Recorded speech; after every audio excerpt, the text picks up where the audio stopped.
Thank you very much, SSLN, for inviting UNODC to speak about prison programming today.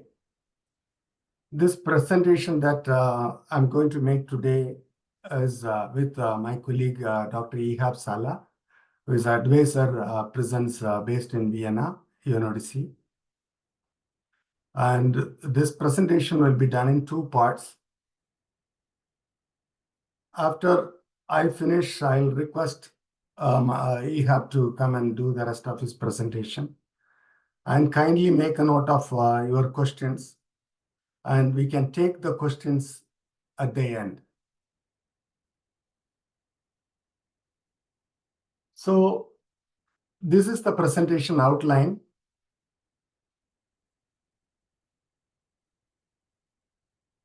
We are going to have a little bit of introduction as to UNODC mandate, where we work, what are the factors that are important for working with prisons, some drug use statistics, HIV in prisons, what is the situation globally, and HIV and Africa. Then also we have common challenges to work in prisons. What are the health instruments that we need to be looking at? After that, Ihab will be talking about gender and HIV in prison and prevention of mother-to-child transmission in prisons. And finally, take-home message, and followed by questions and answers.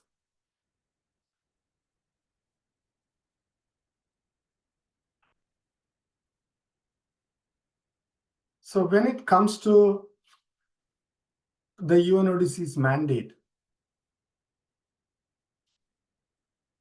we work through something called, broadly for the Africa region, we have something called UNODC Strategic Vision for Africa. So this is what gives us the overall priorities of what we need to do for the entire Africa. As you know from the name UNODC, it's mainly Office on Drugs and Crime. So the priorities for Africa as a whole is actually working to secure safety of people from terrorism and violence, protecting people's livelihoods, safeguarding people and institutions from corruption, economic crimes, and also making the criminal justice systems more accountable. And finally, promoting people's health through balanced drug control. So this is exactly where the role of the health program people like me comes into play for the office. And UNODC derives its mandate to work on the world drug problem through these three international drug control conventions: 1961, 1971, and 1988. And also from the 2016 United Nations General Assembly special session to address the world drug problem. This also gives a lot of power to what we need to do. Then there was a 2019 ministerial declaration adopted at the 62nd session of the Commission on Narcotic Drugs, which also called for accelerated implementation of the UNGAS document. So this is broadly the kind of framework that gave UNODC the mandate to work on these issues. Then two other important organizations or committees or within UNODC that is very important for me to mention, which is the Commission on Narcotic Drugs. So this is what is actually responsible for deciding the scope of control of substances, and also is responsible for implementing these three international drug control conventions that I mentioned before: 61, 71, and 88. Then there is the International Narcotics Control Board. The International Narcotics Control Board is the one which is responsible for cooperation it is actually responsible to ensure adequate supplies of drugs that are available for medical and scientific purposes. And also, it is mandated to work against any diversion for through illicit channels. So it has a larger role to play, and it also really works with governments to get what amounts of drugs for legitimate purposes may be allocated to countries. So when I say this about the mandate, one important thing that I have to mention here, next slide please, is the United Nations General Assembly Special Session 2016. It advocated for a balanced approach to drugs. So it is a very large document, but the essence of it is the punishment that has been given to somebody has to be proportionate with the crime committed. And it has to be the program that is being done should be evidence-based, and the work that is done should be respectful of human rights. It should also address adverse health consequences like HIV, hepatitis C, and other diseases. So what is the overall strategy for UNODC? So UNODC's broad strategy is to provide support to the member states in implementation of international drug policy commitments. Like I said before, then we have this regional African strategic vision, which also has these investment areas through which we are talking about the health program today. Then strengthening access to prevention, treatment, and care of HIV and AIDS and hepatitis, and address related human rights and gender considerations. And UNODC also will contribute to ending the AIDS epidemic by 2030 through provision of technical expertise, sharing best practices, empowering civil society organizations, communities, and different networks. Where do we work? Do we work everywhere? Is it practically possible or required? So when the resources are getting scarce, we can't be there everywhere. We work on high priority countries globally. So we have 30 high priority countries for working with people in prisons and 24 for people who inject drugs.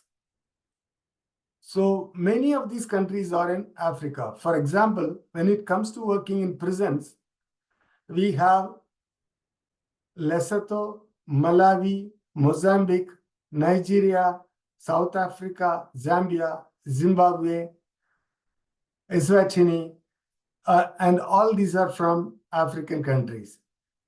And likewise, we have specific countries for people who use and inject drugs. So not all the countries are there, but Africa, we work a lot on prisons as well. So we work with ministries of justice, national drug control agencies, national AIDS programs, law enforcement agencies, UN partners, donors, and these efforts are actually concentrated based on the needs and the requirements for developing a prioritized work plan for each of these countries. Moving a little bit to the present situation.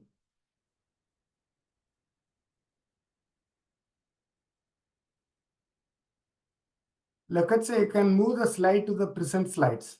Next one. Next, please. Next. Yeah, stop there, please. Thanks. So when we talk about prisons, I think it is important to understand the broader picture first. So then go into specifics of what exactly are the situation and what we need to do. So globally, as of now, there is 11.5 million people in prisons. This is roughly 24% higher than what it was in 2000. So the prison numbers are just increasing. And 102 countries, 120 countries are above 100% capacity. So this is something that very important. When it comes to prisons, overcrowding is a big issue. It also has implications for the kind of work that we do. And 15 countries have more than 200% the capacity, right? So if 100 people have to be there, it is now 250 people. Just look at the situation there.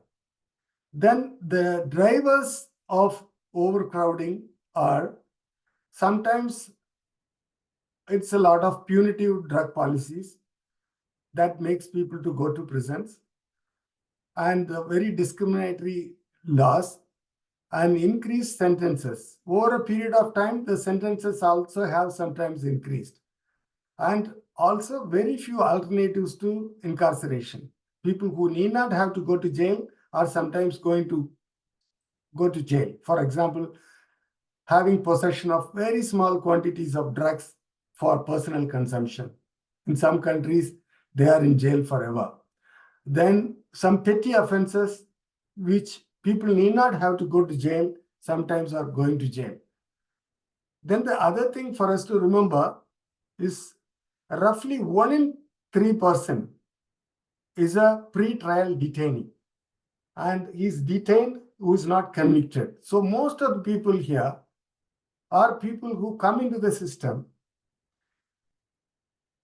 and they would also go back to the community sooner because they are not convicted. They are just pre-trial detainees.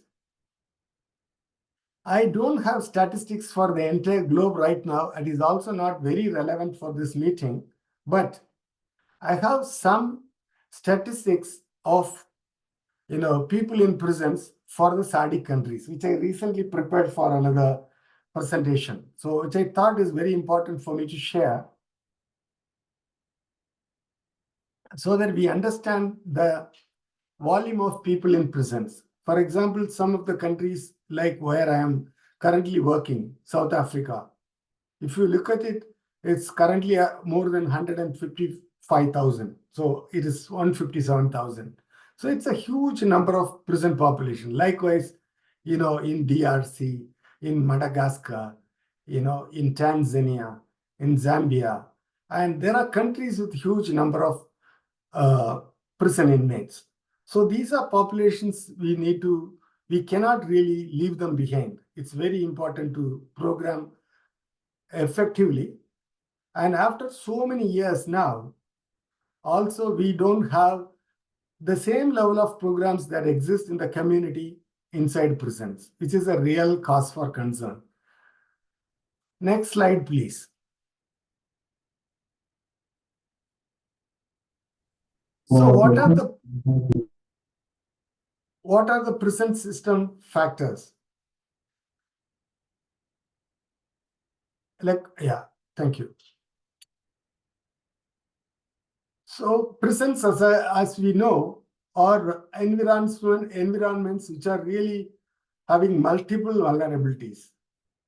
They actually interact with so many complex health needs. It's not like any other setting. If you need to program and work in prisons, the needs are unique and completely different. The same thing that we do in the community may not be working well inside prisons.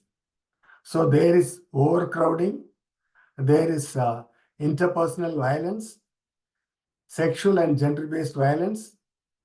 Sometimes there is rape and stigma, discrimination, lack of prevention, treatment, and care.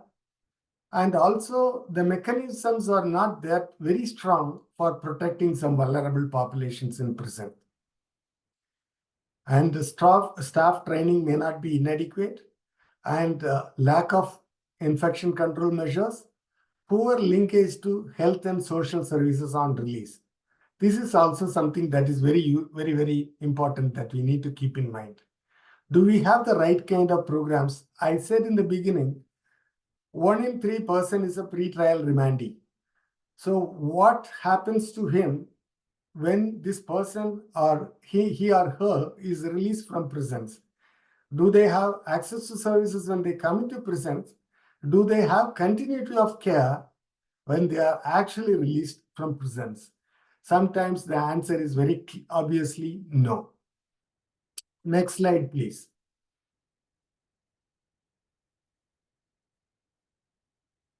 The legal environment also sometimes causes overcrowding, like the factors that we mentioned: overuse of punitive laws, discriminatory laws, or not having any alternatives to incarceration.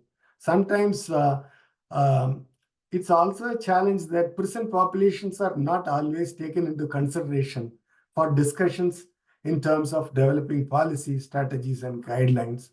The prison conditions is also not very, very conducive to realize health and human rights. They may not have good light, ventilation, sanitation, hygiene, sometimes even access to basic food may be a challenge. Then comes the healthcare, where limited supplies of healthcare and shortage of healthcare staff, medicines equipment, poor health education and training, poor linkage with public health care. They may not have much connectivity to actually the healthcare systems that exist in the community. And it is also important that some countries do not allow civil society work in prisons. So the role of civil society to work in prisons may be very, very limiting. So if there is not many opportunities for civil society also to come and play a role, then it might be even more challenging. So now we looked at the different factors and that are very critical for us to remember with regard to the prison conditions. I want to share with you some statistics now. Next slide, please. So this is very important for us to set the context of what we are working with when it comes to our work in prisons, particularly with regard to people who have issues related to drug use. So this is a figure or a report that was published last month from the World Drug Report. So these are the numbers we have. 292 million people have used drugs. So this is like 20% more than the decade earlier. So there is the drug use we hear is increasing over a period of time. So this is not a surprise for us, but it is really concerning all of us because it has implications to the work that we all do. And then we have 228 million users of cannabis. We have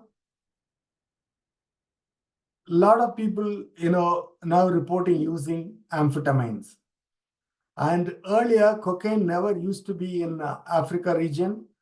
And now cocaine is also very much there. It's a stimulant. So we also have amphetamines, stimulants. And the other thing that we are directly more concerned is opioids. If you look at this, the picture, we have 60 million people using opioids. This is really, really important. I also want to share with you, next slide, please. I also want to share with you some more information about opioids. So on the left, 4 bars, which are related to Africa, kindly look at the bars which has these blue colors. The blue colors are the opioids. There is a lot of opioid use in East Africa, Southern Africa, and North Africa.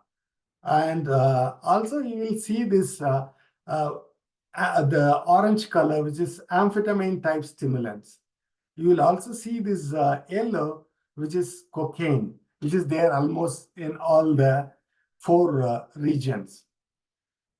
So it's important for us to really look at these, factors in mind.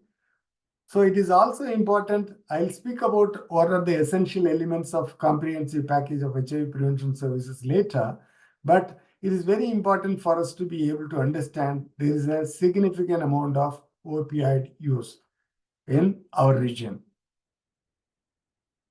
Then, next slide, please. So when it comes to people who inject drugs, we have 13.9 million people who inject drugs. So this is also in out of this, 6.8 million people are living with hepatitis C. It's roughly half. So what it says is sometimes people who have hepatitis C, most of the people who inject drugs have hepatitis C, even, sometimes before contracting HIV. That's the reality that we have. And 1.4 million people are living both with HIV and hepatitis C. Next slide, please.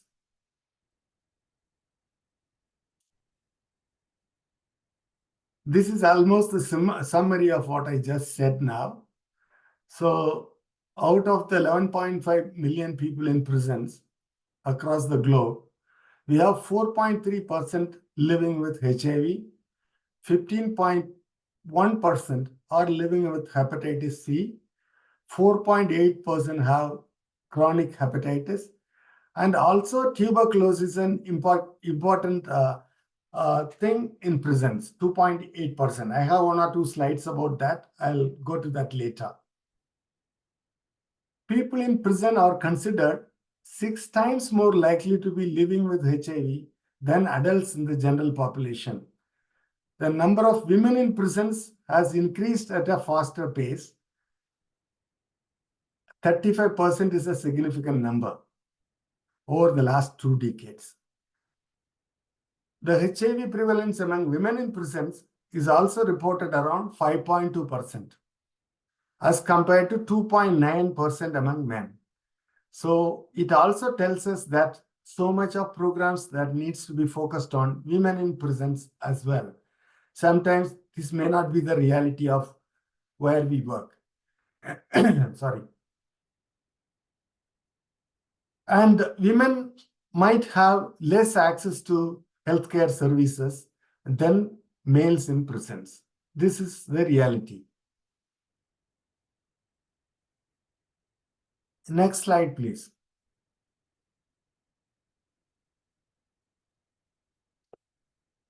Within the UN family, we are mandated to work with two populations,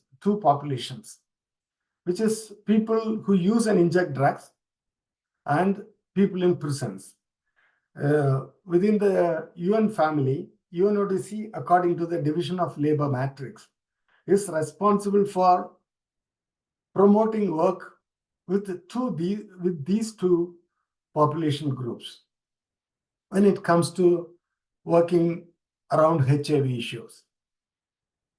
So our approach always has been evidence-informed, gender responsive,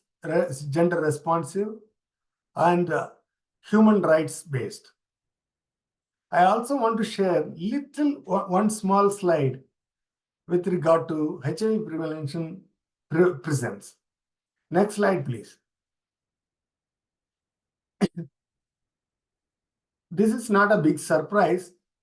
And if you look at generally the numbers, and first of all, data is very, very scarce when it comes to working with people in prisons. We do not have sufficient data for us to share. That is a big problem for us. Then, you can see no data for many countries. It's very, very difficult to get data from prisons. And if you look at the existing data, sometimes it is very alarming. The HIV prevalence, I don't want to name countries and talk, but you can see from the slides that the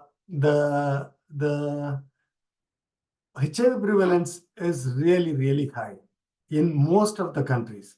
So which is what is also telling us that we need to focus quite a lot when it comes to working with people in prisons.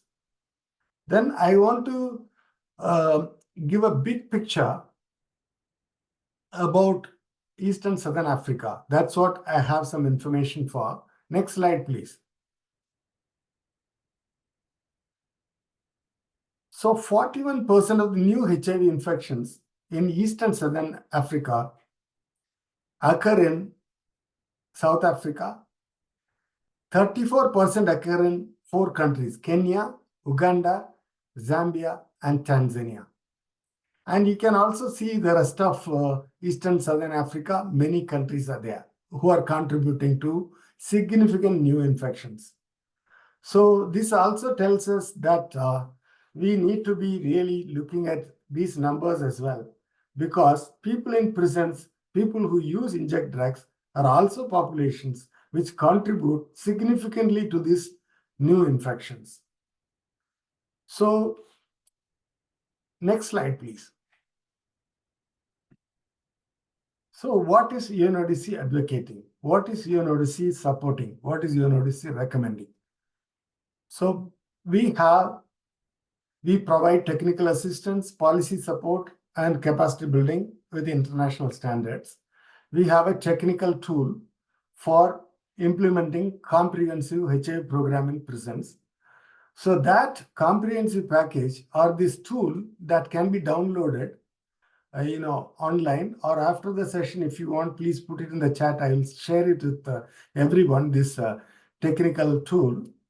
So this suggests 15 elements that needs to be there. We need the green ones are the ones related to prevention of HIV. The blue ones are related to HIV diagnosis and treatment. The orange one is related to TB and hepatitis. And we also have something to protect the staff from occupational hazards. This also would be going through some updates very soon. So, you might see in future, how to deal with mental health issues or overdose in future. But as of now, it's very, very important to have programs which are directly going to impact. We need to have harm reduction programs in prisons. Harm reduction program is very limited in prisons. So some countries in Africa, or most countries in Africa, are not very supportive to needle and syringe programs. Opioid agonist treatment program is available in many prisons in Egypt, Tunisia, Kenya, Tanzania, and it's South Africa is considering having programs for people in prisons shortly, a pilot OAT program.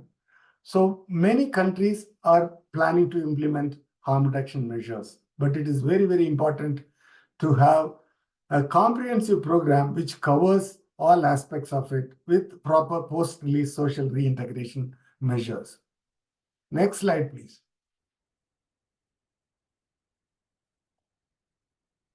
So TB is also another important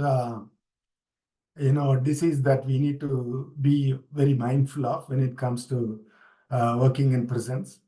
Sometimes the overcrowding and the prison conditions make tuberculosis very easy to spread and be there for most of the prison inmates. If you look at this slide, you can look, 5.3% tuberculosis prevalence in East and Southern Africa. These figures are from the WHO TB report in 2023. So Africa accounted for around 23% of the global number of people who developed tuberculosis. So 81% of the global number of deaths caused by TB among HIV negative people occurred in Africa. SADC region alone, the 16 countries accounted for 69% of all the notified TB cases in Africa. So this also tells us that we need to also be really working a lot to address TB in prisons as well. So can you move to the next slide, please? Data is definitely a challenge. TB data is no different. It is also very, very difficult to get. So there is high rates of multi-drug resistant TB that is reported in prisons of SADC region. 12 of the 16 SADC member states, that is 75%, are currently among 30 global high TB burden, multi-drug resistant burden countries. So there is urgent regional need for programming on TB in prisons. So I said I said earlier we work in high priority countries. So when now we looked at what is the numbers saying, what exactly are the present conditions, why we need to have a comprehensive program so far, and we also spoke about diseases like HIV, tuberculosis. Now I want to share with you what is actually that we learned working in these high priority countries. Next slide, please. These are the common challenges identified in all the high priority countries. So one, there is lack of accurate estimates of people who inject drugs and service coverage, and poor access to quality of harm reduction services. And sometimes we don't have supportive policies and supportive legislative environments in these places. And on top of all this, there may be lack of financial resources, and the financial resources allocated may be extremely low, and the domestic investment is also sometimes very, very low. So we need to really, really step up to advocate for building very strong, disaggregated data, so that with this granular data, we would be able to really target very efficiently. We need to really constantly work towards advocating for scaling up of services. We need to build the capacity of government agencies and government officials. We also need to work with different agencies to bring them together. Sometimes two agencies don't talk to each other. For example, the health, social development, correctional services may not talk to each other, or they have their own priorities. And we also need to build a capacity of civil society organizations. We need to really help review laws and policies. We need to advocate for enabling policy and legislative environments. We need to constantly build capacity of all stakeholders. We need to support mobilization of resources. We need to also advocate for greater domestic investments in harm reduction response. And we also need to advocate for greater predictability of funding, for harm reduction. We need to really, put a lot of efforts to deploy more resources. And we might have opportunities to do this through different global fund programs or PEPFAR programs. We need to constantly bring the issues of presence to the forefront to tell them these are people who are left behind, and we need to be looking at them, and they have multiple vulnerabilities, and which may be putting them at greater risk of HIV, right? So I want to share some of the instruments that we have quickly. So I won't talk in detail about them. That can be done in another one. I think time is running faster. We also need to keep a lot of time for our questions. So I want to show you some of the international standards and related to health. So next slide, please.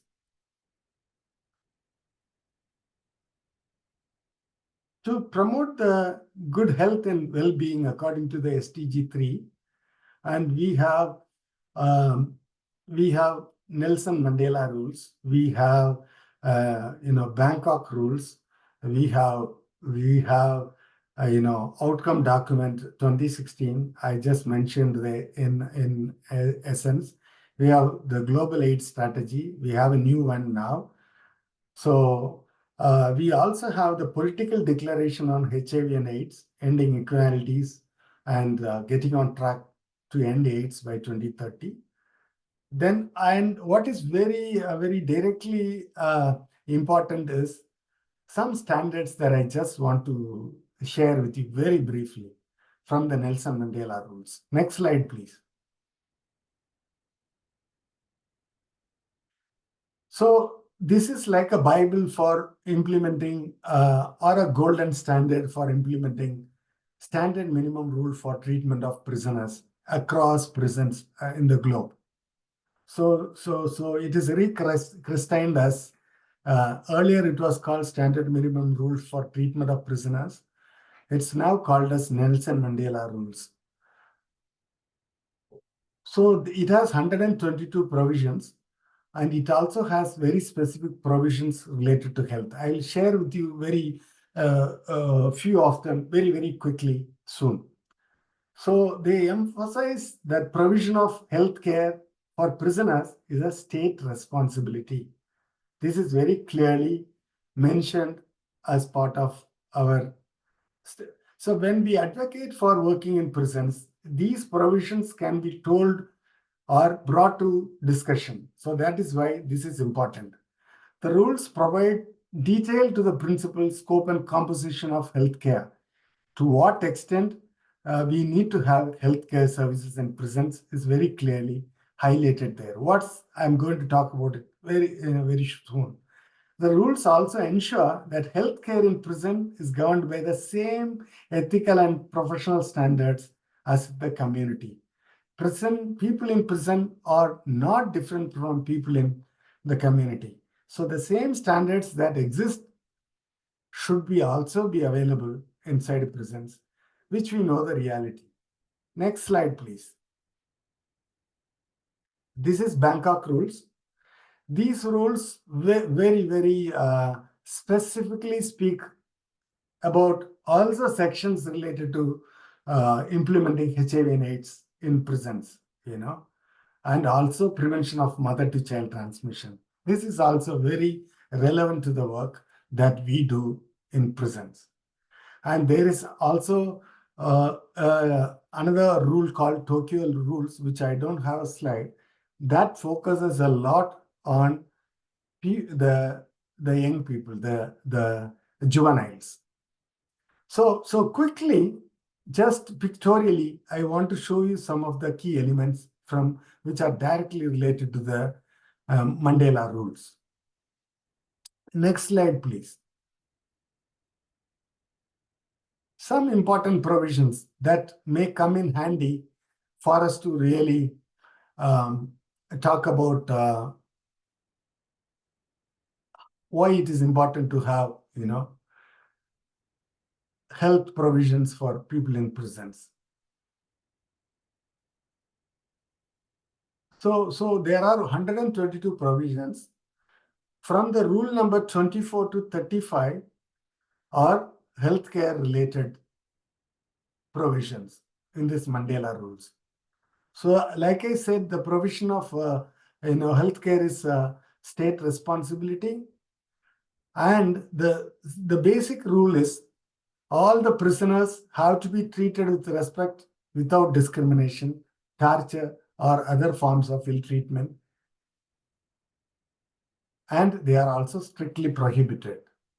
And prison should provide a safe environment for staff, prisoners, visitors, and service providers. The prison should take care of, please move to the next slide, please. The prison also should take care of the special needs of certain categories of prisoners.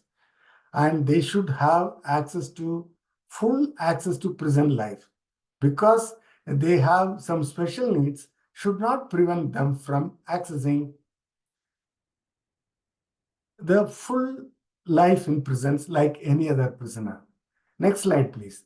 Then the philosophy is a prison life should resemble a community life. So people should be ready to be socially reintegrated in this society successfully upon release. So the prisons should provide an environment of social integration readiness. Then, next slide. Then prisoners have the right to health care free of charge, including dental care or standards of care in prison should be equal to those in the community. This I mentioned earlier. Next slide, please.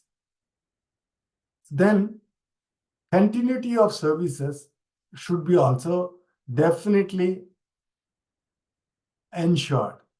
So this is sometimes the missing link. Sometimes the prison officials feel when I am when a prisoner is out of the prisons, my role is finished. So I think we need to also be talking to prison officials to tell them and remind them it's very important to be ensuring continuity of services when somebody is entering into prisons, also post-release follow-up. Next slide, please. Then the services that are provided in prisons should be very confidential in nature. Medical records should be confidentially administered. So the record should not be available to everyone. It should be available only to people who need to see those medical files, right? And the examinations, next slide, please. And the examinations should be conducted confidentially. And the consultations also should be done in privately, right? So to sum it up, this would be very useful for all these experts who are part of today's webinar or this session. It's very, very important to keep this in mind. So we need to treat all the people with respect. We need to consider their individual needs. We need to have same standards as in the community. We need to ensure that the continuity of care is there. And we also need to have qualified healthcare professionals. We need to be having all these things in full confidentiality, and it should have the same ethical considerations as that in the community. Next slide, please. Yeah, that was just the summary that I provided, right? Then next slide, please. I'm not going to talk too much about this. These are the guiding principles. Like what I said, it reinforces that the prisoner should have access to medical treatment without discrimination, access to healthcare services consistent with medical ethics, and also have access to meaningful activities, contact with family, right to freedom from violence, right to freedom from physical abuse, torture, and cruelty, and access to accountability mechanisms. All treatment should be voluntary with informed consent. This is something really, really, really very important for us to be reminded of. Next slide, please. And, now that you would visualize very well, prison's situation is not like that of working in the community. The risk of acquiring HIV and other infectious diseases is much more. Prisons often lack adequate healthcare services. And recently, myself and Dr. Ehab were in a regional prison commissioners conference last month. And one of the issues brought to us was mental health services. Sometimes these are also really very important. And also having gender sensitive programming. This also you will hear very soon in this presentation. And stigma and discrimination is also an important issue when we work with women, young people, and LGBTQ individuals in prisons. And it's very important to be mindful of all this. Next slide, please.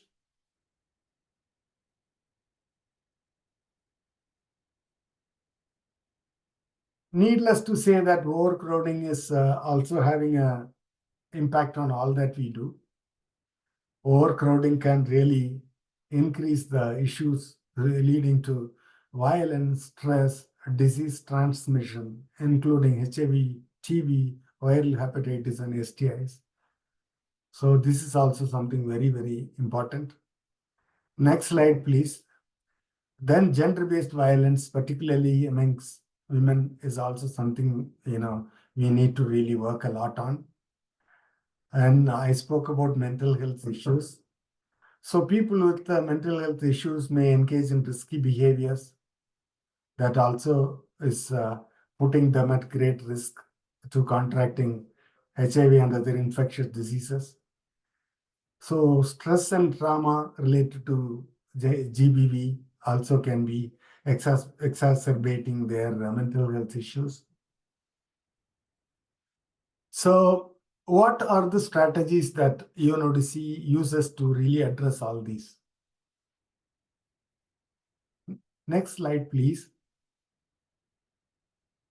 Like I said before, we have this UNODC strategic vision for Africa. We have this African Union Agenda 2063. We also have a SADC Corrections Prisons Penitentiary Services Long-Term Action Plan. So this is, though it is saying 2021-2025, it's going to be updated very soon. Then we also are very much guided by UNITE's global strategy, UNODC's global strategy. And we also have, very targeted action plans for each of our, regional offices. So to bring to some, summary of my segment, I think our approach so far when working with people in prisons has been, we wanted to really, first, when we need to work with people in prisons, we need to create a situation of building trust.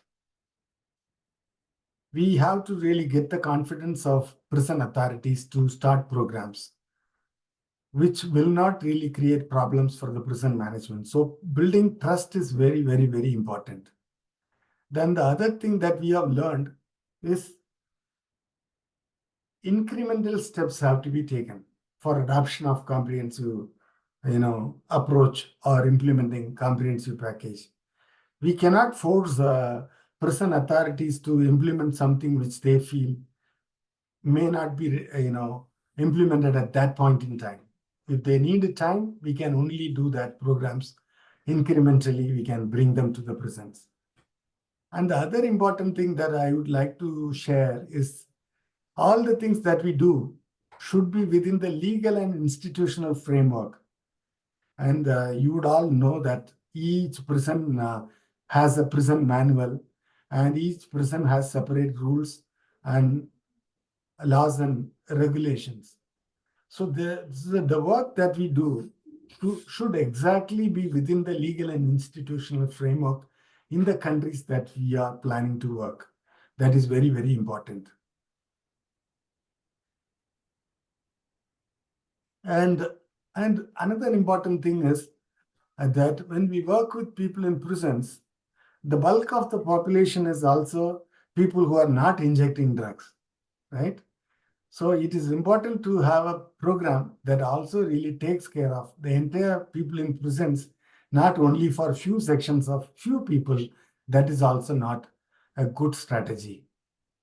So the key elements that we would want to have to keep in mind is that we need to do strong advocacy for doing the work that we want to do in prisons. So this advocacy may be at different levels, building capacity, bringing different stakeholders for meetings, bringing different departments, and taking them on learning visits to learn something or all that stuff. Then also provide capacity building to different people, different levels of sensitization training. Maybe we need to do training for policy makers. We need to training for field level prison officials. We need to really also do some training for if there is a peer network.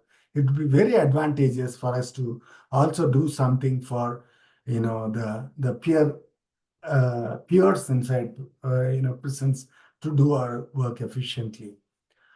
So then we also need to really always be looking at how can we comprehensively implement this comprehensive package of HIV prevention services in prisons,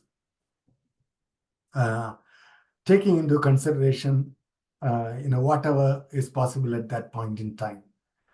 So this is broadly what I have for now, because this is a very broad presentation. We have a couple of more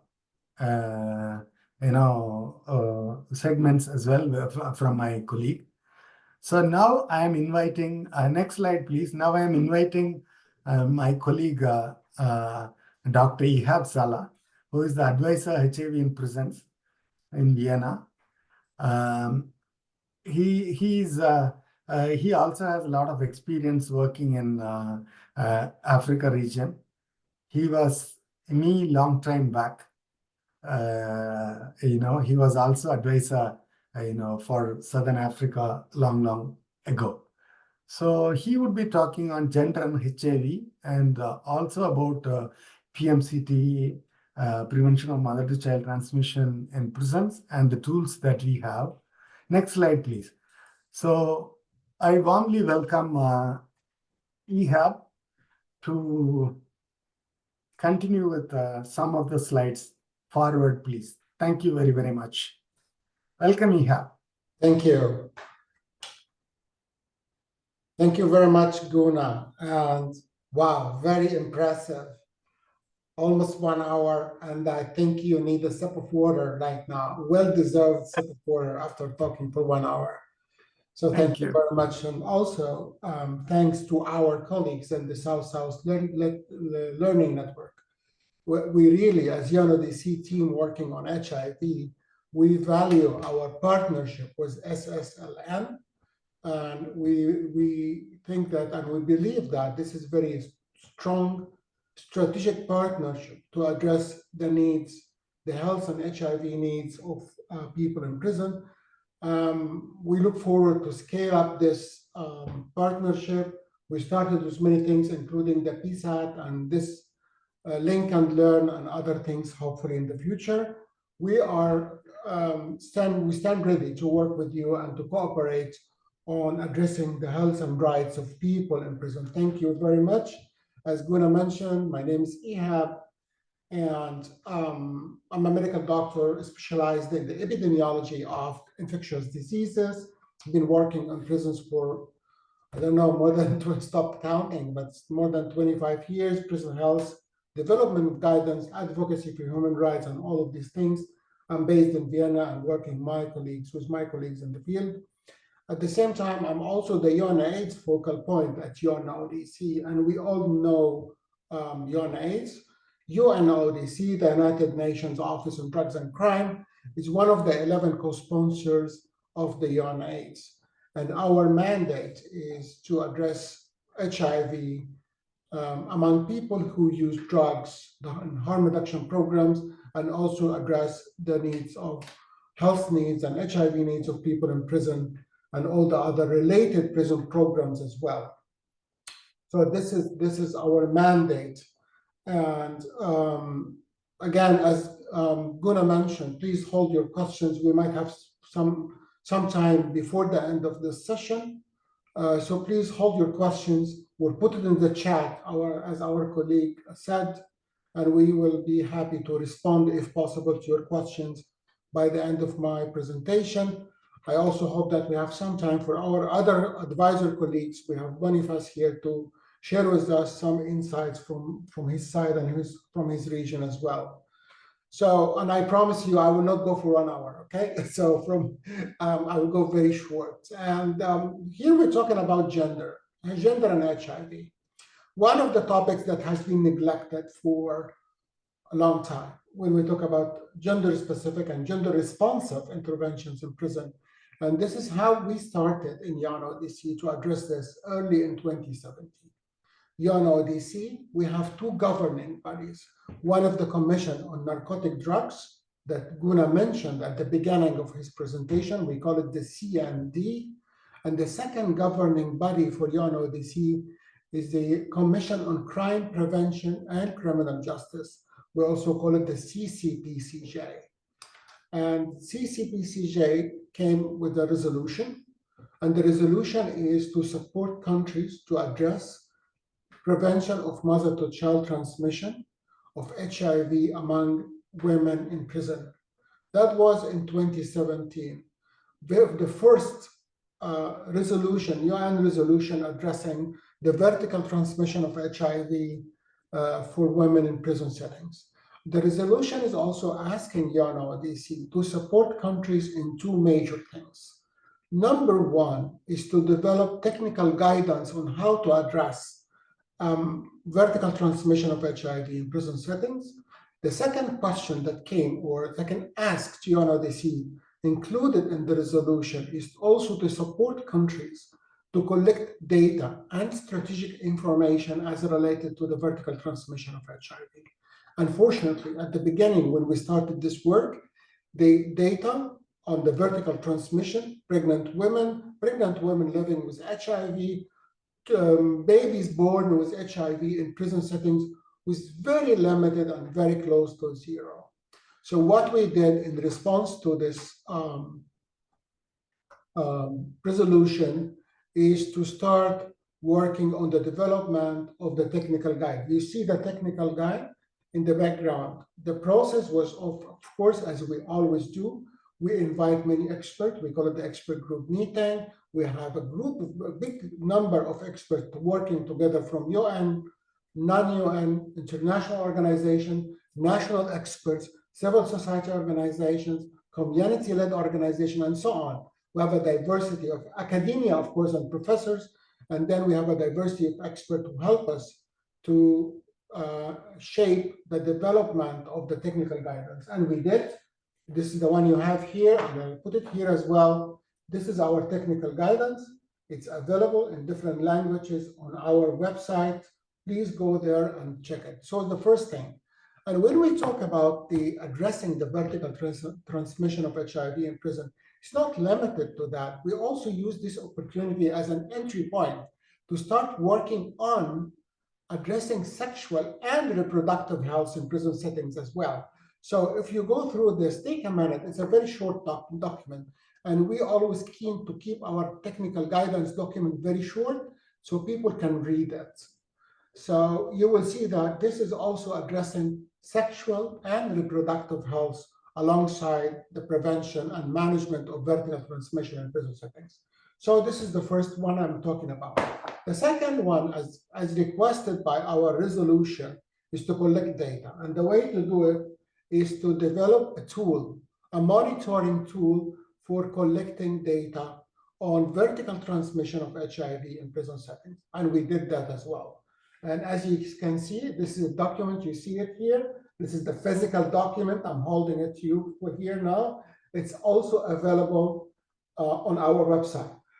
So this tool is very short, easy to implement, and easy to apply, and it's also self-administrative. So you can use it in your facility, in your prison. You can use it to assess two major things.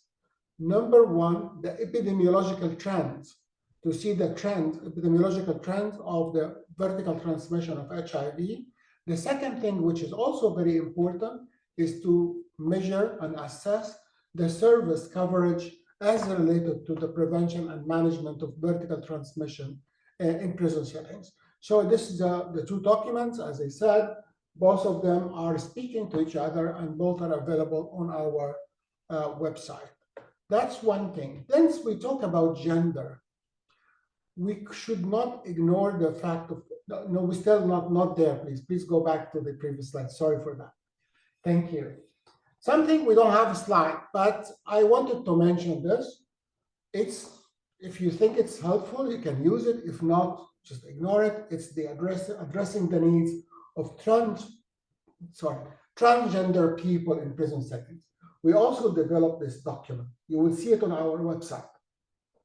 In many countries, they have problems addressing the transgender women, transgender men in prison settings. You know, this group are very vulnerable to HIV, violence, violation of human rights, also posing some challenges to the prison authorities in terms of where they can they go for the cells, for the housing, for the toilets, for the shower area, for the dining area, for the vocational training, and all of that.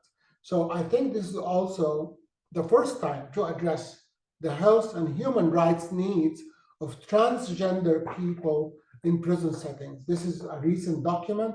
If you are interested to know more, please let us know, or just go and visit our website and have a look at our technical brief on transgender and HIV in prison settings. This is very important. It might not be a big topic for now in some African countries, but definitely in other countries like Latin America, Southeast Asia, it is an issue that we are trying to help member states to address within our work to support countries to address HIV in prison settings.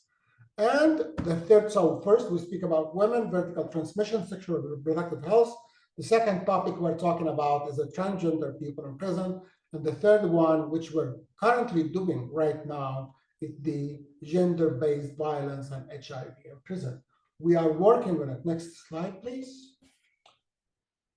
And this is the topic we are working on right now. Early this year, we started to address gender-based violence and HIV in prisons. You will find many institutions, many organizations addressing gender-based violence and prisons and all of that. But maybe, I'm not sure, but I can claim that this is the first time to associate between gender-based violence and HIV in prison settings. The first thing that came in our expert group meeting that we held in February this year, we have many experts attending. And the first thing that came up in the discussion is the definition of gender-based violence. And the reason why is, in many situations, if we talk about gender-based violence, we go directly to women. So gender-based violence against women in the community, against women who use drugs, gender-based violence against women in humanitarian settings. But is it the case in prison settings? That's the question that has been discussed among the experts. And the definition was very clear that gender-based violence is violence inflicted upon a person on the basis of their actual or perceived gender that result in or likely to result in sexual, physical, mental, economic harm. Gender-based violence against women is violence directed against women just because she is a woman, or that disproportionately affects women and gender diverse people. And we acknowledge the fact that maybe men are more subject in numbers or to gender-based violence in prison settings, just because women only represent 7%, men are there. The situation, as Guna mentioned at the beginning of his presentation, the current environment in prison is a good environment for gender-based violence. With the lack of services in prison, this will put the people in prison at a higher risk of gender-based violence. When we think about gender-based violence, it's not an isolated thing. It cannot separate it from other vulnerabilities in prison settings. If you think broader, you will see that gender-based violence is definitely associated with mental health illness, maybe associated with drug use, associated with transmission of sexually transmitted infections, including HIV. All are interlinked, associated violation of human rights, elevated levels of stigma and discrimination. All these consequences that may happen because of an incidence of gender-based violence can follow individuals when released back to the community. Next slide, please. So who's vulnerable? And as I said, who's vulnerable? Women, young girls, men and young boys, juveniles, people who self-identify themselves as LGBTIQ, children accompanying their mothers, endogenous population, people who use drugs, racial minorities. All of these are vulnerable to gender-based violence. In a nutshell, I can say that people in prison are vulnerable to gender-based violence. Everyone in prison are vulnerable to gender-based violence. So violence can be from staff or from fellow people in prisons. From staff, for example, the abuse, physical abuse, physical harm, pharmacological harm, like some medications they use sometimes, denial of rights like food, safe space, denial of access to medical care, solitary confinement, and invasive strip search that might happen in some situations. Within the fellow people in prison, it's about safe space inside the cells, food, nutrition, physical and sexual violence, sexual activity, whether coerced or transactional, stigma and discrimination and violation, the power hierarchy, gains the exploitation of the weak individuals inside prisons. So this is many things that associated with gender-based violence and put people under vulnerabilities. So again, next slide, please. There is interconnection, as I said, between gender-based violence. Next slide, please. Thank you. There is interconnection between gender-based violence, mental health, drug use, infectious diseases. They are often connected to each other. When we address all of them, we need to have an multi-sectoral approach to address these health challenges. We need to address the causes. We need to revisit the policies and laws and also develop programs to address gender-based violence, considering gender equality and based on the human rights. Remember, when Guna was talking about the guiding principles, one of the major guiding principles for our work is the human rights basis, of course. So this is in a nutshell what we are doing on gender-based violence. Next week, during the International AIDS Conference, we will be organizing an event on gender-based violence and HIV in prison settings. The event will take place on Tuesday at 1 p.m. in the UNODC room. If you are attending the conference, please join us. And I will share the flyer of the event. I'll write it down here. I will share the flyer with our colleagues in the SSLN to share it with everyone attending this session, if possible, please. This is very, very important. And now we are in the process of finalizing a technical brief, another technical brief on gender-based violence and HIV and health among people in prison. Hopefully, we will be able to finalize this and disseminate the technical brief before the World AIDS Day 2024, and we'll make sure that you will have a copy of this technical brief. I will leave it there. Thank you very much for your attention, and back to you, Guna.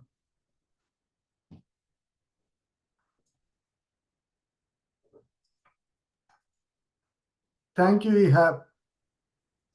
Would you still like to go ahead with, let me sum it up. Next slide, please.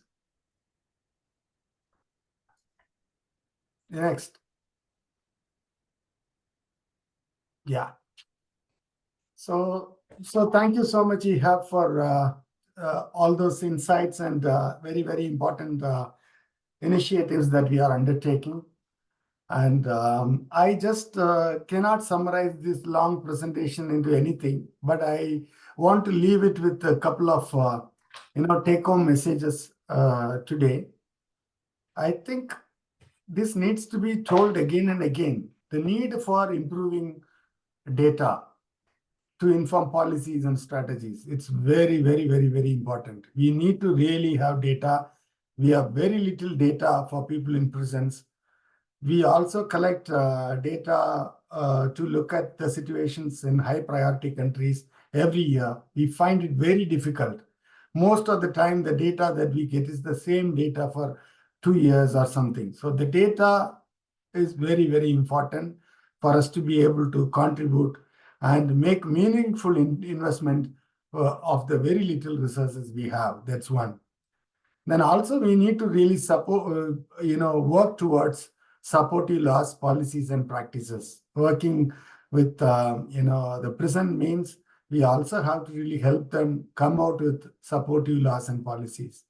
Then we need to really support them and to promote alternatives to incarceration. For example, in South Africa, we have just initiated and initiating a project for alternatives to incarceration. This is mainly with regard to people who use drugs. So basically, people who use drugs need not have to go to jail. They actually can what they need is treatment. So these kind of things also can reduce overcrowding and to increase the quality of the service that we are supposed to be providing to people in prisons, effectively. Then we also need to support prison reform initiatives. And these prison reform initiatives, especially when it comes to us, the provisions that I mentioned in Mandela Rules 14 to 24, and which is directly related to health. We need to constantly be mindful of, are these prisons able to really put these in place? So is it there? Are the services confidential? Are the services that exist in the community is available in prisons? Is there linkages? All these things we need to really look at. And we need to invest in and scale up comprehensive HIV services for people in prisons. So after 40 years into HIV epidemic and HIV work, we don't even have OAT programs in, some countries with huge number of, people in prisons. For example, in the place where I'm talking to you from. So we have around 150,000 people in prisons. We don't have a OAT program inside prisons. So we also know that there is a lot of people who inject drugs are there. So I think it's very, very important to advocate for programs which are very, very right. We cannot be pushing on all the programs. Some countries may not be able to do everything. Condom programming, for example, may not be easily possible, but it's easily possible for prison authorities to allow condoms to be placed without officially changing rules and regulations. Only country that I know in this Eastern Southern Africa is Lesotho, where condoms are officially available through some prison rules. So, and the next important thing is continuity of care. We need not, all are, experts here in this group listening. So continuity of care to me is very, very important. Sometimes it is much, much more important, and it is very interlinked. For example, a person who uses drugs in the community, to sustain his behavior, he consumes drugs. It's a crime, according to the rules and regulations. And then he's going to the prisons, and he's also getting released. So if he does not have a proper post-release social reintegration measures, like linking him with the services that exist in the community, or for linking this person with sustainable livelihood opportunities or training, then I think this it will be a cyclical thing. He may be coming back again. So it's very important to provide continuity of care for health services and for other services. Then the other important thing is sometimes it is very difficult to link a lot of departments. The equivalent of social development, the ministries of health, the Ministry of Corrections, they all do excellent work on their own right. But there are lots of opportunities for collaboration and interlinkages. Unfortunately, sometimes this does not happen. They won't talk to each other because of their priorities. So I think it's also important. So with all these thoughts, let me stop here. And maybe I request my colleague Boniface, who is also doing our work in the Eastern Africa region, to share his perspectives. We have lots of technical tools and guidelines, and I will also put maybe you have my email ID, otherwise I'll put my email address and you can reach out to me, and I'm happy to help. Thank you very, very much, everyone. Thank you for patient listening. Looking forward to your questions.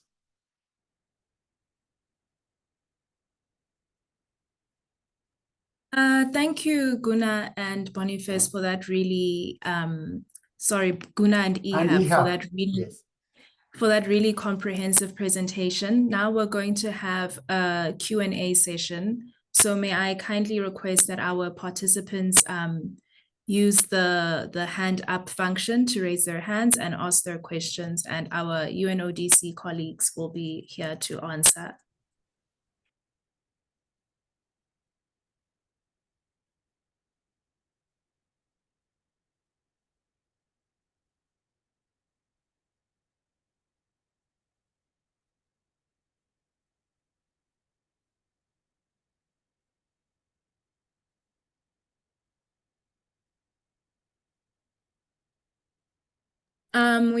We'll take the first three questions from Gasis Ibrahim, Tranzuri, and Dr. David. So Gasis, please proceed.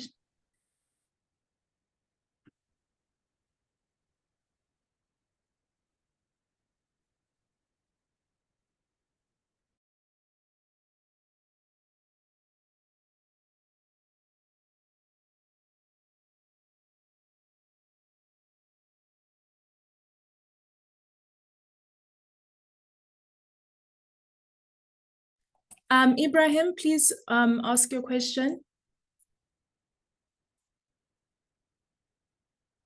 You're muted if you are speaking. Kindly unmute yourself so that we can hear your question.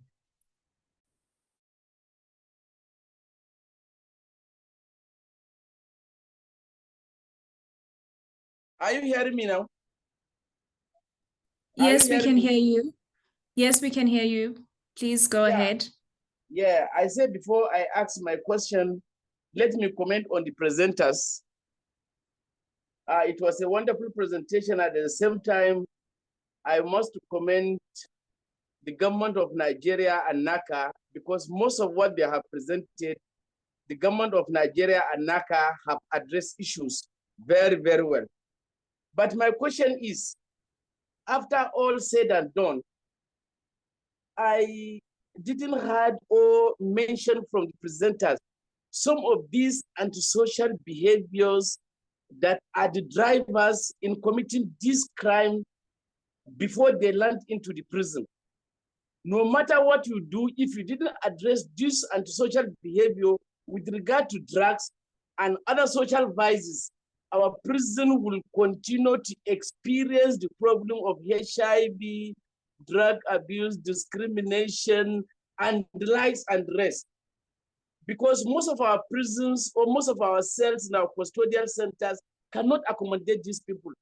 So if it is not a ghost or an angel that can go into our correctional facilities and correct these ills, if these people are brought into the prison, I don't know the magic that the correctional officers can do to address all these problems, especially in terms of HIV/AIDS spread and other health programs that will be done to inmates to be addressed in our social facilities. Thank you very much.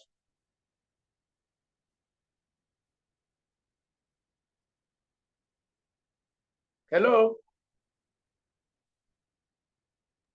Let us take all the three questions, then I'll answer, or do you want us to answer first? Okay. I think you can answer once we've taken the first round of questions, Guna. Ehab, can I answer? Yeah. Okay. Please go ahead. Thank you. Thank you. Guess is Ibrahim. I think it's more like an observation, but I also have something to say. I'm very happy that government of Nigeria and my NACA colleagues, some of them I saw in the meeting today, have done quite a lot. I was regional advisor Western Central Africa, based in Nigeria from 2013 to 2017. That time onwards, I've been engaging and doing some work there. The observation that you made is, particularly with regard to drugs, how do we really deal with these behavioral issues that bring people to prisons? And, it's a very, very complex issue. Like, first of all, people who use drugs, it is like we know that it's a problem. It's a chronic relapsing situation. But what is required is proper treatment. You know that even in community settings, there is very little, community treatment facilities available. It's not that easy. Then then about behavior change programs or drug demand reduction programs. Also, sometimes are not that much happening in countries, particularly Nigeria. There is a lot of work happening, but it is not really enough to that extent that has to be there. And then also, like I mentioned in my presentation, are there enough measures available now to have alternatives to incarceration? Do all these people who come in contact with the criminal justice have to go to jail? No, they don't have to. They, on the contrary, need is immediate attention for treatment and some programs that link them to some sustainable, skill building or employment opportunities. So, and then other thing, it's also an issue that you are talking is a social issue. It has connections with the different departments, for example, social development and prisons, juvenile, departments, and women and child welfare. And do they, like I mentioned, do they talk to each other? I think it's a real complex issue. I think people who are working for the issue, issue like whom you are, should keep raising these issues, at these forums. Then I think it comes to the forefront and it is discussed. I don't know whether I answered you well. This does not have a very clear-cut answer as far as I know, but I thought these are things that comes to my mind. Thank you. Thank you very much. Thank you. Thank you, Guna. I see Boniface has his hand raised. Boniface, would you like to add to that, or do you have a question? Yes, I wanted to contribute to that answer by Guna. I think also you can look at it twofold, because people end up in prisons because of existing laws. And if you go through the history of our laws, how our prison industry was developed, most of the you'll find that most of it was, while we call prisons correctional facilities, historically you'll find that they were established to be punitive centers. If you go into the laws, you notice that the laws are very, very heavy, especially towards people of lower socioeconomic status.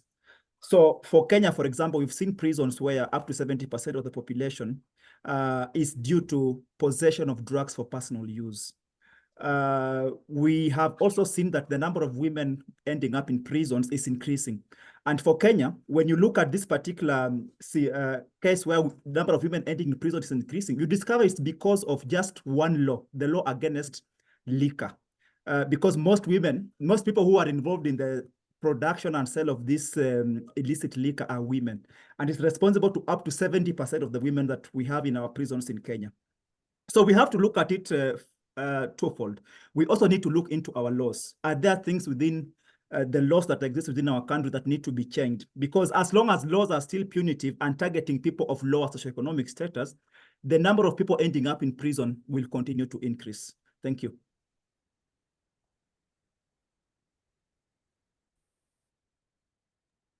Thank you, Boniface. We will take the next question from Tranzuri. Tranzuri, please unmute yourself and ask your question.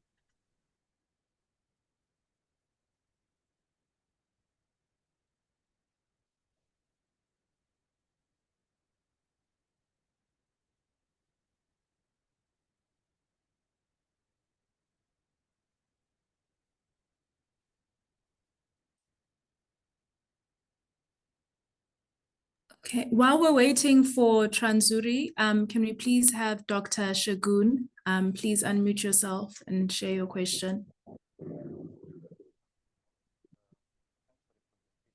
We can see Tranzuri now. Maybe after him, you know. Can you hear me, please? Please, can I be heard? Am I heard? I'm speaking to myself. Tranzuri, you are muted. We cannot hear you. Hello, I'm speaking. Can you hear me? Yes, we can hear you now. Okay, thanks. So thanks for the presentation. The first question I have is, does UNODC have some technical assistance for correctional services like WILD in Nigeria for real-time data management and visualization of all health services, including HIV and viral hepatitis? That's my first question. The second question I have, does UNODC have a model for strategic engagement with law enforcement agencies like Nigeria Police, NDLEA, the ISBA Commission, which is for the Sharia law, that maintains Sharia law, and judicial officers on permissible quantity of opioids by persons instead of incarceration in correctional facilities? That's my second question. The third one is that I know we have in Nigeria, we've developed with UNODC continuum of care post-release from correctional centers. But then I wanted to know if there are other practices in other places around involvement of private sector and then optimization of support by the faith-based. But the faith-based organization carry out a lot of activities in the correctional centers. Is there anything around that? Those are my three questions. Thank you, and over.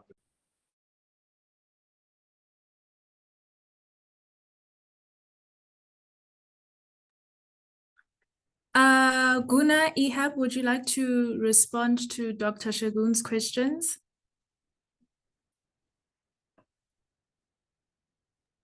Yeah. So I think, you know, do you have technical services for data management or data analysis?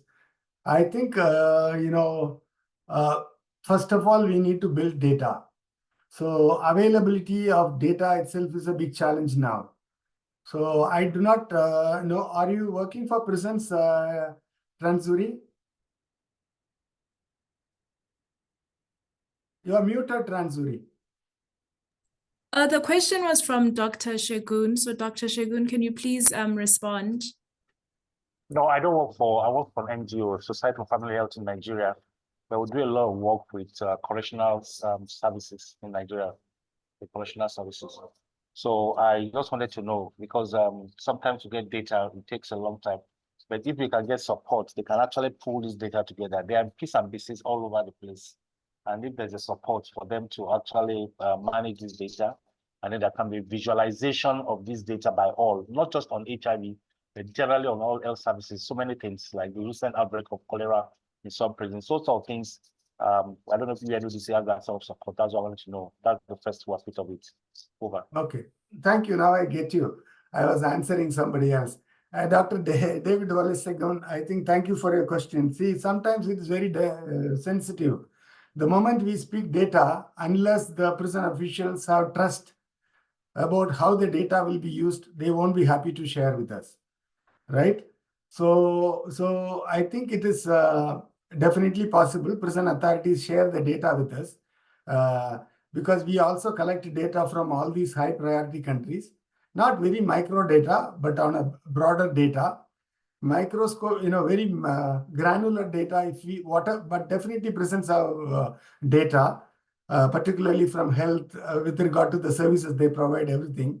But to be able to get that from them, I think we need good, you know, trust from them. Then I think, you know, UNODC can definitely help if it is for programming purposes. we can talk to prison authorities, and we can definitely help them to share the data, because prison authorities are always concerned about the data being shared. Sometimes it is misrepresented in the news, in the press media, or it's a big challenge. Then I think you also asked about what does UNODC do? UNODC, do you have good practices working with the law enforcement? Yes, certainly yes. We have done quite a lot of work with the law enforcement officials. We have even law enforcement training manuals and modules and all that we have conducted in many countries. I remember that even in 2014 or something, I myself was doing a law enforcement training, particularly focusing on harm reduction in Nigeria. So we have best practices, we have tools. We are definitely happy to share with. Continuity of care, you mentioned something. I don't get the question very well. Maybe that there also we'll definitely be able to share a lot of best practices. Thank you. Dr. David, did I answer your questions? Yes, you did. The bit around the strategic engagement with law enforcement agencies is that do we have any best practice that we can use on permissible quantity? A permissible quantity of opioids by person using instead of incarceration. Instead of just incarcerating them. I know NDLEA in Nigeria who handles that. They have a reputation, but the issue about what is permissible, what quantity is permissible that you can have on your possession, and then you will not be incarcerated. And those are sort of things it's been nice to use for engagement. Of course, that will help the country too. The other bit around the continuum of care post-release was the fact that the faith-based organizations are very active in Nigeria, and also the private sector. So is there any best practice tool or a model you have in place in involvement of these private sector and the faith-based organizations post-care, continuum of care post-release from the correctional centers? Thank you. Thank you so much, Dr. David, for asking that. I think I can share my personal experience of doing a program in one of the largest prisons in India, in Delhi. I'm an Indian, so I worked a lot in Delhi. So there we started OAT in 2000, opioid agonist treatment program in 2008. Now it is completely mainstreamed, and it is with the health program of the prisons. There, what we did, we employed counselors to talk to these OAT clients and to build a lot of relationship with them, and also to bring a lot of private people who can really work with these people who are on OAT program to understand their skill sets and to connect them upon release to the services that existed in the community. And the same social workers or the counselors who worked inside the prisons were also the ones who went for home visits, and they were also the ones who really connected these people to these organizations. Some of them got employed, and it needs a lot of dedicated effort. And for programmers, if we are working on some program, we need to keep this in mind. And I can share a scientific report that was published on that OAT program that also speaks about what kind of staff was there. Maybe kindly put your email ID in the chat, and I'll send you this scientific report that was also published. I'll share with you how we did that. So I think thank you. Thank you, Guna. Can we take the next question from Boniface is saying something. Tranzuri, can you hear me? Yes, Tranzuri, we can hear you. Oh, wonderful. Thank you. I'm so sorry for the technical hitch. First of all, my name is Latoya Johnston from Tranzuri, community-based organization in rural Homa Bay in Western Kenya. First of all, it's really so important to congratulate the presenters for the wonderful presentation. And then here goes my question. Whenever we are talking about all these issues that have been mentioned, more so in the prison center, in Kenya, we are dealing with something that is called lack of legal and gender recognition for transgender community and even gender diverse people, but then let me speak on the transgender specific community. And one thing that is happening is that the way policies were developed were only to accommodate binary communities. So whenever people are in the prison, there is a lot of gender-based violence carrying on, as you've stated. How then are we able to collect this data and then make sure that the correctional facilities do not actually mix the transgender community and those other people, in as much as it is complex? What are some of the insights or thoughts that you think that the United Nations are able to collaborate with other working groups in order to push this so that prisons can be diverse enough to accommodate this kind of individuals? The second question is that whenever we are talking about legal and gender recognition, we are having issues around health service provision being diverse, although every now and then we are talking about inclusivity and diversity. But then whenever you go to the toolkit in the health facilities, they are not including the trans community. And then whenever we are talking about correctional facilities and prisons, then how then can we be in a position to put more pressure in a way that is able to make the government to participate in, number one, understanding that there is gender beyond the binary, and also in order for them to improve the correctional facilities to accommodate people like this so that it is able to improve and the reduction of the gender-based violence and also HIV and AIDS and other infections improvement. Under HIV and AIDS infections, including like the drug issues in the prison center and in life. Thank you so much.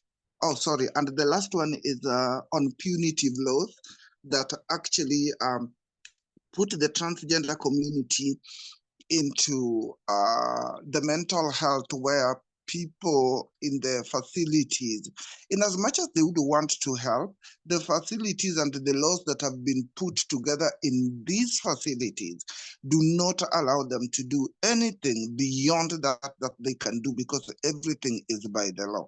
So how then can we be able to strengthen this policy, or as we are working as the key populations in Kenya, how then can the United Nations be able to strengthen or be able to come in and push for all this correction to move forward? Thank you.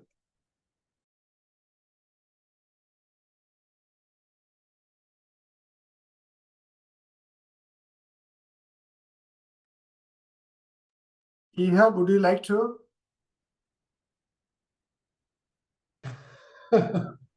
Thank you very much. Very good question, and also very valid points, I would say.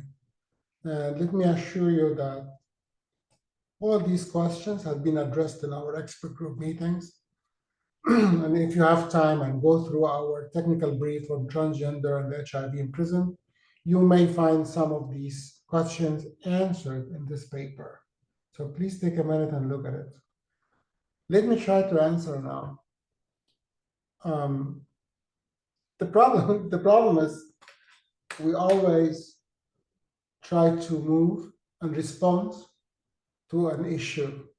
We don't move or anticipate or start working before things happen. Let me try to give you an example. Like when we talk about drugs and people use drugs in prisons and in community in Africa.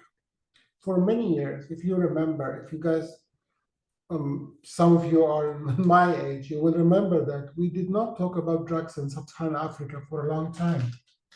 Then Things are happening, drugs are there, and people are using drugs, and we needed to start to develop and implement harm reduction programs in the community and in prison settings.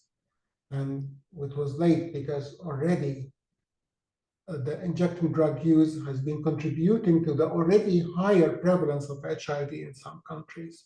Same for transgender, where maybe it's not a big problem right now, but it may happen because it's happening in some other countries in Latin America and South Asia or Southeast Asia. So we need to start moving and start developing programs for this to address transgender people in prison. Number one, yes, of course, the legal and policy framework has to change to adapt and inform that it's not binary. Yeah, and of course we don't have a problem, but the problem is in many countries and in many prison authorities, they are dealing with the binary gender, and this we need to change this. The second is, as you correctly mentioned, transgender people in prison is again multi-sectoral approach, and it has to be a committee of experts working in different perspectives, including the transgender people themselves, community-led organization, the one like you are belonging to be contributing to the decision makers. It's said like that, a committee of experts, including prison doctor, nurse, social workers, legal and policy advisors, community-led organizations, community doctors, to be working together to make an informed decision about the transgender people in prison, where they should be placed, where they should have their shower areas, dining areas, and all of that. This is the way forward. It's very important. And in our UNODC technical guidance document, we promote the meaningful engagement of transgender people, the community-led organization, in the decision-making as related to transgender people in prison settings. Thank you.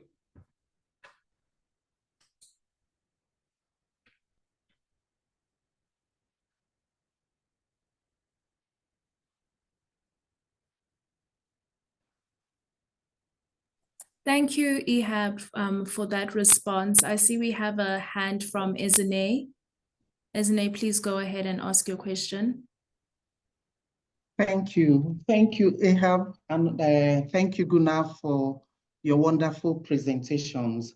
I would just like to know from Ehab, he mentioned about experts, an expert group meeting. I would like to know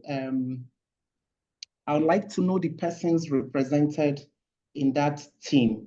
I also want to know if they have other programs in some other countries where former inmates are used for HIV programs, targeting the custodial setting. There are some documents he mentioned about. I would like to know if there are documents that he can also share with us, especially the one on PMTCT in prisons. PMTCT is getting a lot of attention right now in Nigeria, and would like to learn from other programs as well. The documents on PMTCT in prison, transgender persons in prison, and also the one on GBV in prison. Thank you. Thank you very much. May I respond, please? Hello? Yes, please, I think. Okay. Thank you very much.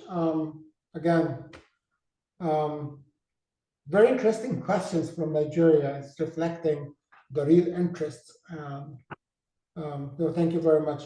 I've also seen my colleague Odwak on this call, so welcome to jump in, Odwak, and share your insights as well. Expert group meetings and its membership. Yes, I have to say that at the global level, the experts that's working on HIV and health of prison, it's not many as the way you think. No, it's not. It's very limited, relatively limited number of experts working on HIV and health among people in prison settings. So based on our experience and our colleagues, we identify like 30 or 40 experts working at the global level, people who might have the expertise at the global, regional, and country levels to join us. First, we identify people from the UN family. Like sometimes we invite UNFPA, UNAIDS, ILO for the staff and stuff like this. Then sometimes also we invite the academia and university professors. I work with all of them, so we also invite them. Some professors from the US, UK, Canada, Australia, all of these, we also invite them to come in and join us. Civil society organizations, we have many civil society organizations working at the global, regional, and country level. We invite them. Also, we have community-based organizations. We also have community-led organizations, we invite them. This is the diversity of the expert group meeting we have. We also invite some country-specific experts.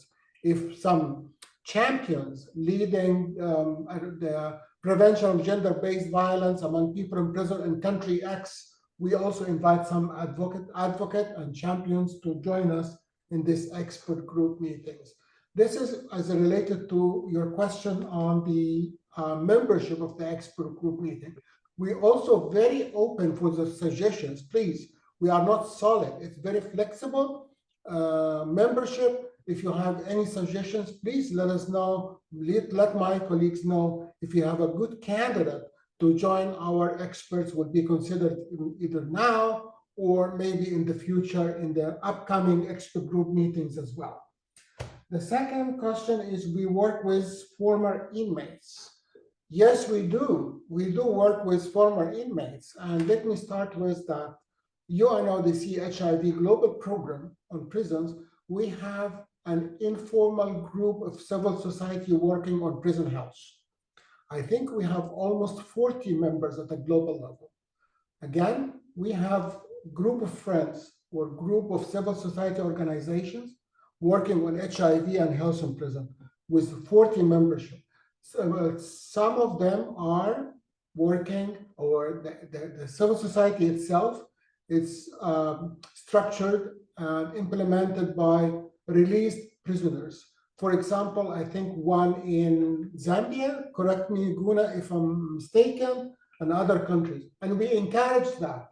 So if there is any, we call it a community or civil society organization directed and implemented by released prisoners, please let us know if they are interested to join our group of CSO on prison health and HIV. Please let us know. Yeah, so please.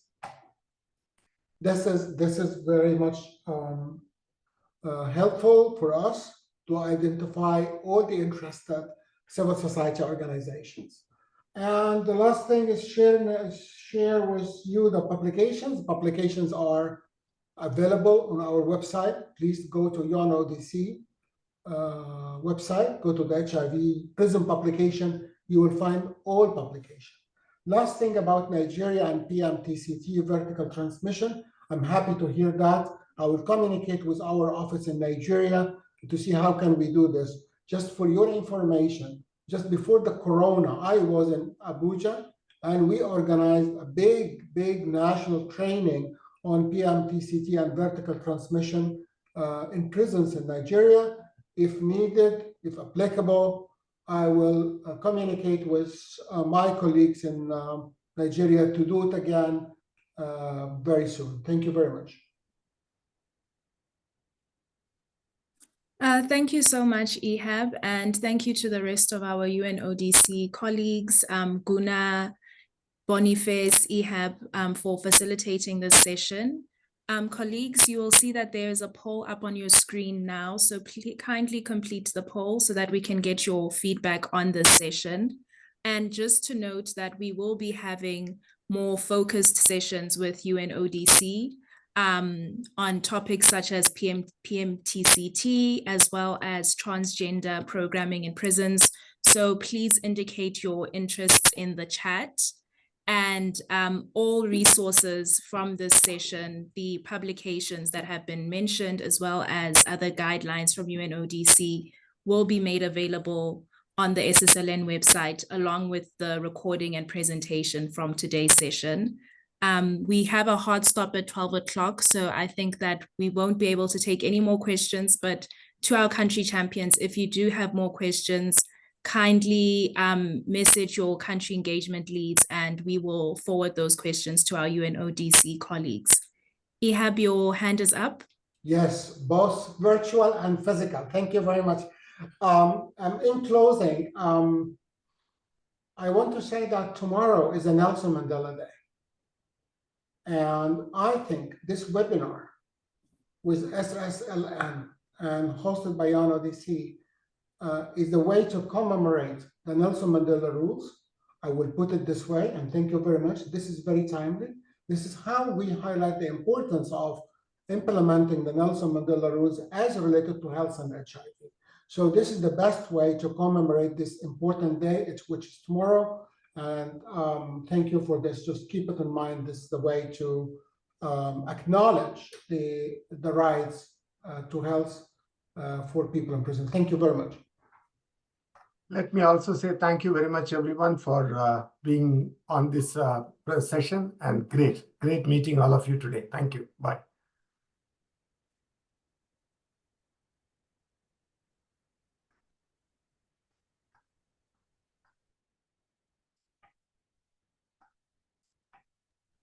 Okay, thank you very much, colleagues, for your participation in this session. We hope to see you in future sessions. If you have not completed the poll as yet, please do so before you drop off the call. Thank you. Enjoy the rest of your day. Thank you, Lokat, and all the SSLN team. Thank you very, very much. Lovely be there on the call with you. Bye.